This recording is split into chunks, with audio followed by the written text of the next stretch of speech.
Alright, so this is a video that is going to review a few algebra things from the past, hopefully highlighting and like more specifically some bad habits you might have, or maybe pointing out problems where you might be making a very common but crucial mistake.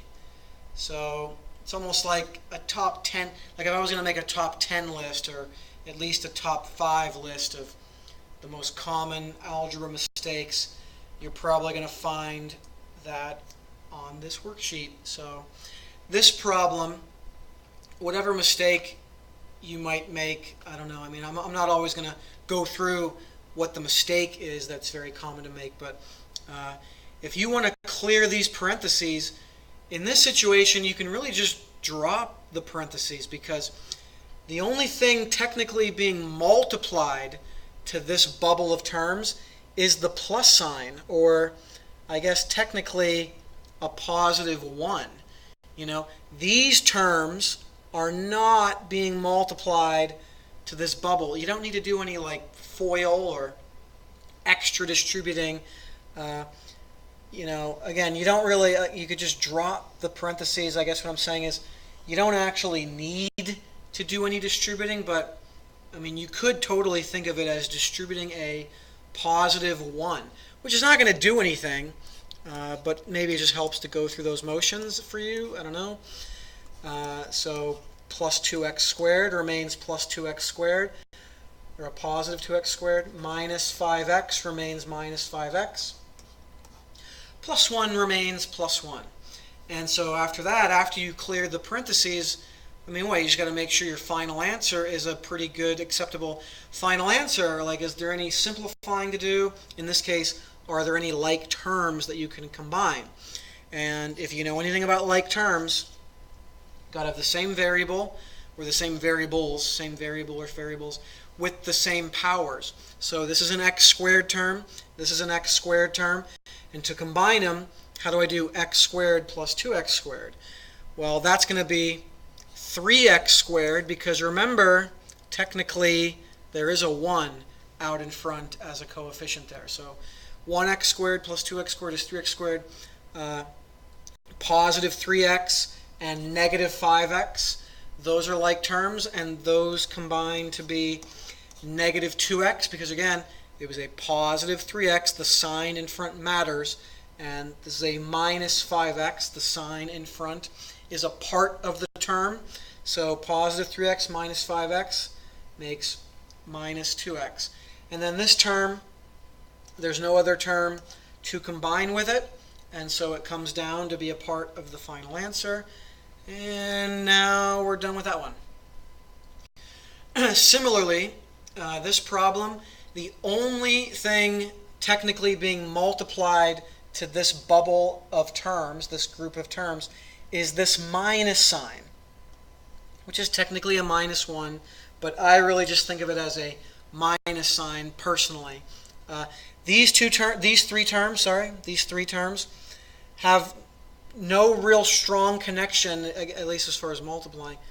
So anyway, the point is, all we're really going to do is distribute a minus sign, which is really, really important to play out, because if you're distributing a minus sign or a minus 1, that will change things up drastically.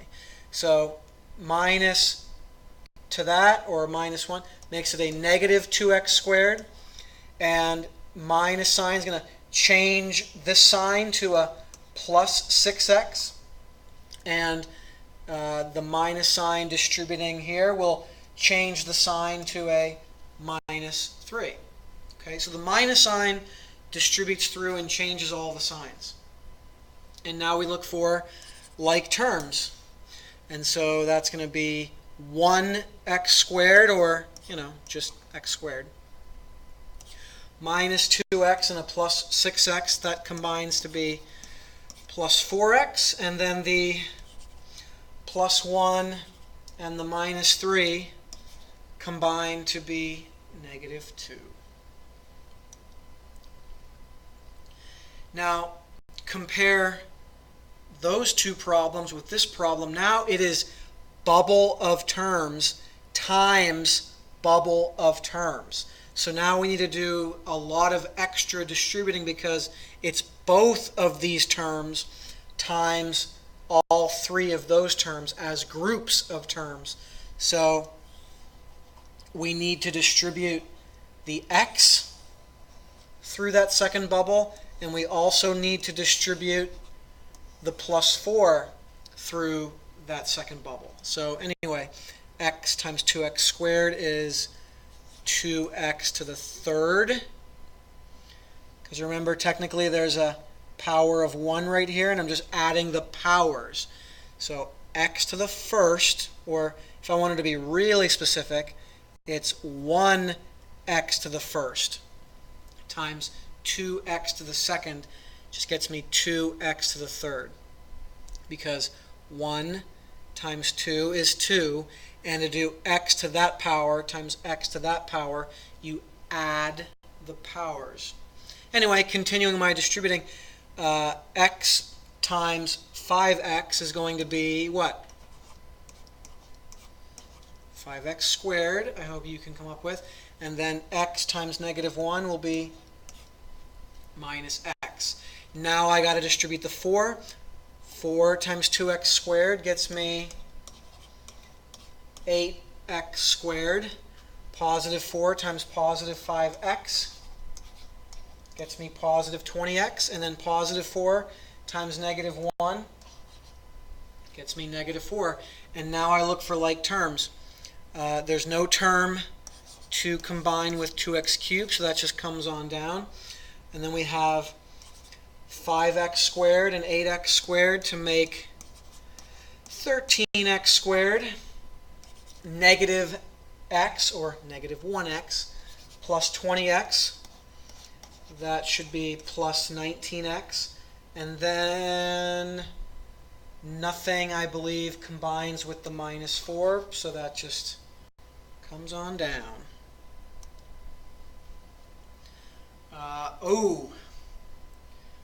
Okay, with this problem, like now I think we're definitely getting into like my top 3 big mistakes that I find a lot of people make and just can't seem to remember how to properly do it.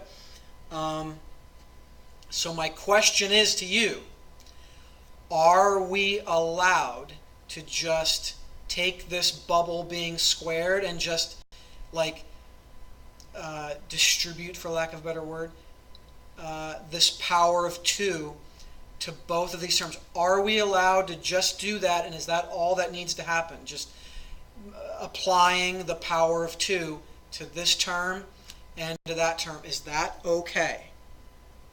And the answer is no, it is not okay.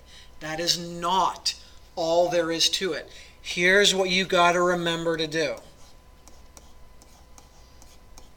When you're squaring a bubble like this, you should probably literally write it out as that bubble times itself, because now it should be way more obvious to you what should happen. How do you do x minus 5 quantity squared? It ends up being FOIL, or if you're not a big on FOIL as just a label, it's just all of that distributing. So the x squared comes down, nothing to, we're just going to wait until it might combine with something. And we're going to multiply these together by what most people call FOIL. So x times x is x squared. X times negative 5 is negative 5x. So we did the firsts and we did the outers. Now the inners, another minus 5x. And then the lasts, negative 5 times negative 5 is positive 25. Now, real quick, technically,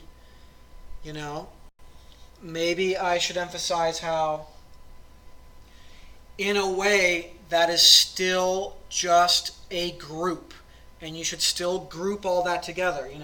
The result of this bubble times this bubble is still sort of like an isolated group, okay?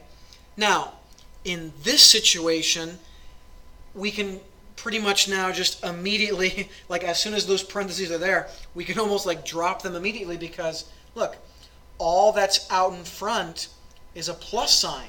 So these parentheses aren't really going to be that necessary. But think about this. What if this was a minus sign? What if this was a minus sign?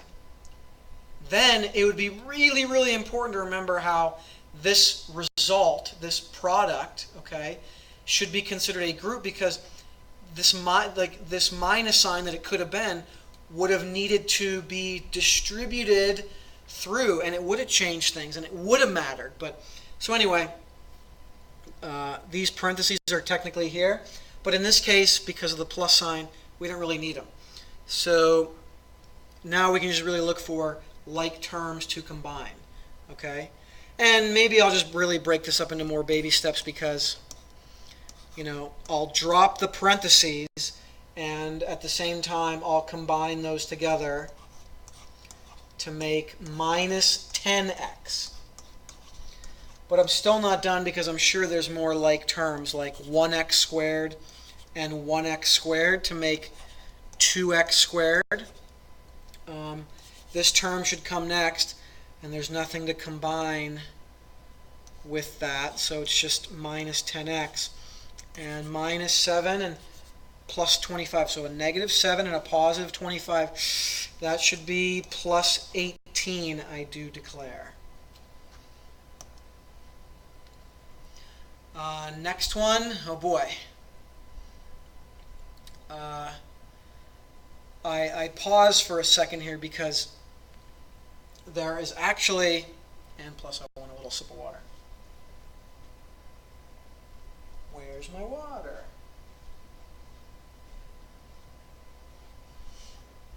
Anyway, mainly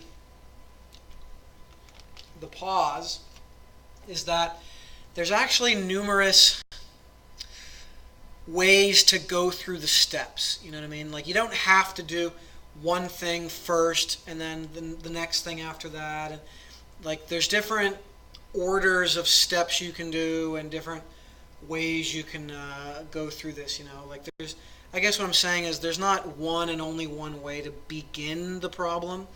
So with that being said, I'll do one way, I guess. So the first thing I'm going to do is apply the negative 2 power to this bubble, and I'm going to apply this power of 4 to this whole bubble. All right? And unlike this bubble where I had to expand it into 2 bubbles, it's going to be actually okay for me to just apply the negative 2 power to this, and then this, and then this, and likewise just apply the power of 4 to the 2, to the x, and to the y squared, because this is just one term. Just like 2xy squared is just one term. Okay, so here we go. 3 to the negative 2, or just technically, I don't know if you want to think of it like this, but 3 to the first to the negative 2. And if you're raising a power to another power, like if you're raising something that already has a power to a power, you got to know that the powers get multiplied. And so 3 to the negative 2 power, or is really just 3 to the negative 2 power, or technically 3 to the first to the negative 2. You can multiply the 1 and the negative 2. Same thing. Okay, x to the second to the negative 2. Multiply the powers. Y to the negative 2, or technically y to the first to the negative 2, just becomes that. And now we can do 2 to the fourth, or 2 to the first to the fourth. X to the fourth, or x to the first to the fourth. And then y to the second to the fourth, multiplying the powers gets me y to the 8th. And now from here, I can, Well, yeah, I'll take care of this first. How do we do 3 to the negative 2? Do you remember how to do negative powers? I hope you remember that you would rewrite that as this. 1 over 3 to the positive 2 power. And 2 to the 4th, that's just going to become 16, I believe. And now I can think about x to that power times x to that power.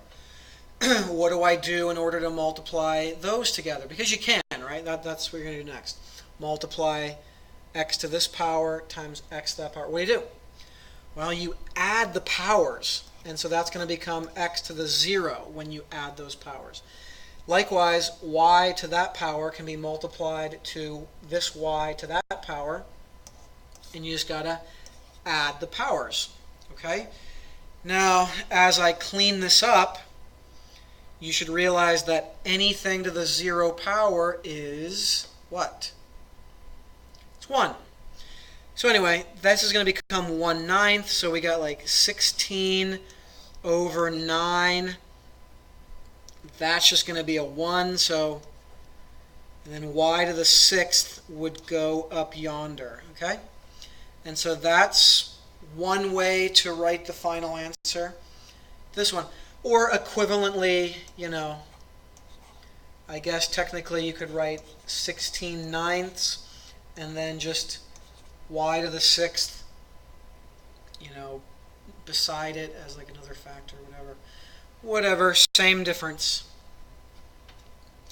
For this one, in order to simplify, remember, we got x to a power over x to another power, which is technically 1. And there's a certain way we're going to handle that, but 8 over 2, that's just 8 over 2. That you should handle 8 over 2, in other words, 8 divided by 2. You need to handle that the way you've always handled that, even before all these rules of exponents.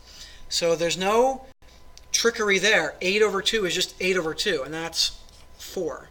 But when you do the variables with the powers, that can maybe require busting out a special shortcut, which would be subtracting the powers. So x to the 4th over x to the 1st.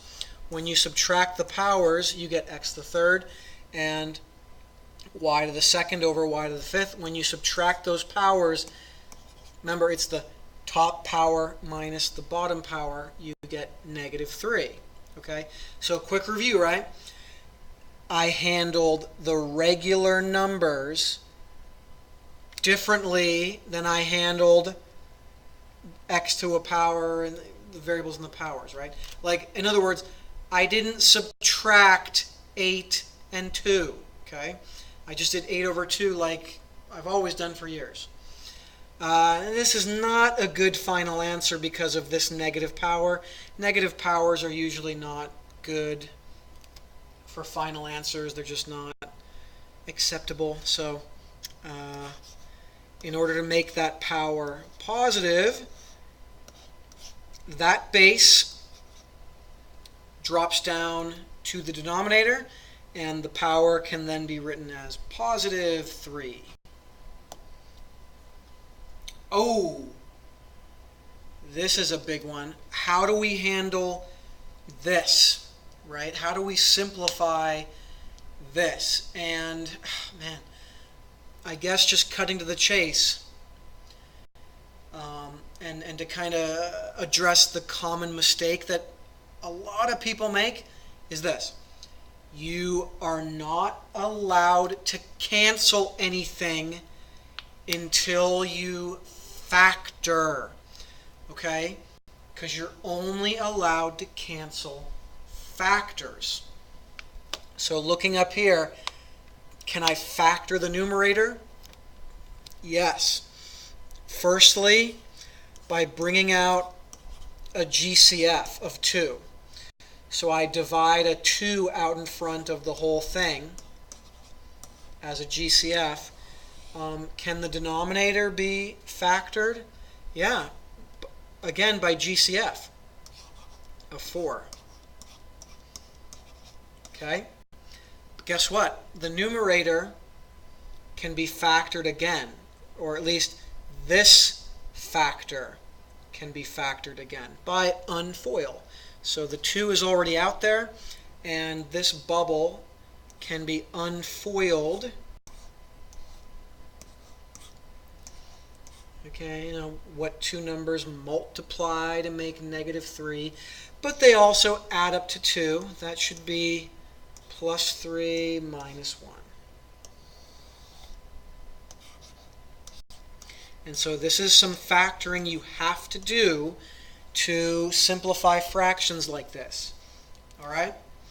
And so now that we see all the factors, that means this factor will divide out with that factor. They'll cancel out to just be basically 1.